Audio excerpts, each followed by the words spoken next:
National Weather Service in Milwaukee-Sullivan has issued a severe thunderstorm warning for Walworth County in southeastern Wisconsin, Racine County in southeastern Wisconsin, Kenosha County in southeastern Wisconsin, until 11:30 p.m.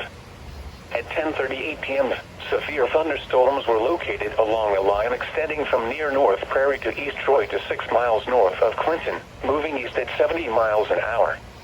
Hazard, 70 miles an hour wind gusts and penny-size hail. Source, radar indicated. Impact, expects considerable tree damage. Damage is likely to mobile homes, roofs, and outbuildings. Locations impacted include Kenosha, Racine, Mount Pleasant, Pleasant Prairie, Antioch, Elkhorn, Delavan, Lake Geneva, Sturtevant, Union Grove, Paddock Lake, Williams Bay, Camp Lake, Wind Lake, Winthrop Harbor, Twin Lakes, Spring Grove, Rochester, Raymond, and Wheatland. People attending the Racine County Fair and the Elkhorn Truck and Show should seek safe shelter immediately. Remain alert for a possible tornado. Tornadoes can develop quickly from severe thunderstorms.